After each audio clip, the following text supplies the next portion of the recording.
நம்முடைய பணி என்னவென்றால், அந்த வார்த்தை சொல்லுங்க, 2வது வார்த்தை 3ஆம் வசனம், ஆறுதல் சொல்லும் ஊழியம். எல்லாம் சொல்லுங்க. இதுதான் ஒரு தகப்பனுடைய வேலை, ஒரு தாயுடைய வேலை. இதுதான் நல்லா கவனிக்கணும். நம்முடைய சபையில பல பேர் நொந்து வராங்க, பலவிதமான போராட்டம், பலவிதமான கவலைகள். அவங்க நம்பிக்கையோடு வராங்க. ஒரு பாஸ்டர்மார்ட்ட சொல்றாங்க, ஒரு பாஸ்டர்ட்ட சொல்றாங்க. ஏன் தெரியுமா? உங்களிடத்துல ஒரு பதில் உண்டு நினைக்கிறாங்க. நான் அந்த வசனத்தை மட்டும் படிக்கிறேன். சொல்லுங்க, தகப்பனுடைய ஊழியம் என்ன? சொல்லுங்க, ஆறுதல். அடுத்து தேறுதல். என்னங்க? தேறுதல். சொல்லுங்க, அந்த வார்த்தை இருக்கு, தேறுதல். அனலைன் பண்றீங்களா? தேறுதல். To comfort. அடுத்து என்ன பாருங்க? To make.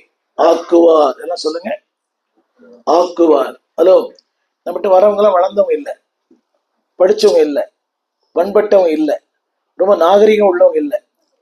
ஒரு தெரியுமா, a pastor is a maker. ஒரு ஊழியனுடைய வேலையை உருவாக்கும் வேலை. ஆண்டவர் பேதுரு பார்த்து சொன்னாரு, என்னை பின்பற்று, நான் உன்னை ஆக்குவேன். நமக்கு அந்த வசனம் தெரியுது, மனுஷனை பிடிக்கிற ஆக்குவேன். ஆங்கிலத்துல ஐ வில் மேக் யூ. அப்போ ஒரு ஊழியனுடைய பணி என்ன தெரியுமா? சொல்லுங்க, ஆக்குவேன். நீ சில பேர் என்ன ஆயிக்கிறாங்க தெரியுமா? அதாவது ஒன்றும் இல்லாதவனை ஏதோ ஒன்றாய் மாற்றுவது. இல்ல, ஊழியக்காரன் கவனிக்கணும். ஒன்றும் இல்லாதவனை, யாரை? அதில் போட்டு வனாந்திரமா இருக்கிறவனை, அவாந்திரமா இருக்கிறவனை கர்த்தரின் தோட்டத்தை போல மாற்றுவது. ஆமீன் சொல்ல மாட்டீங்களா? ஒண்ணு இல்லாம வராங்க. நம்முடைய பணி என்ன தெரியுமா? To make them. நம்ம உடனே சொல்லிடுறோம், அவனுக்கு திறமை இல்லை, உனக்கு கிருபை இல்லை, நீ தூரம் போய் உட்காரு. ஒரு ஐயா அவர் ஆறாவது நடத்தினாங்க, போயிட்டு இருக்காரா? ரைட். அவரை பார்த்தா தெரியல, 2 நாள் அவரை பார்க்குறேன், ஒன்றுமே தெரியல. ஆனால் அவருக்குள்ள எவ்வளோ கிருபை இருக்குது பார்த்தீங்களா? ஃபாதர் மாதிரியே பாடுறாரு. த வே ஸ்பீக், த வே டாக், எவ்ரிதிங் ஒரு ஃபாதர் மாதிரியே பாடுறாரு.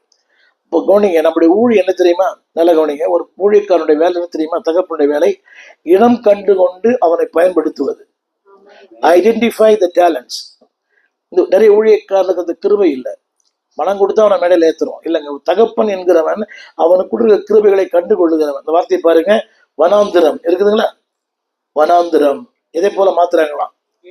ஏதனை போல.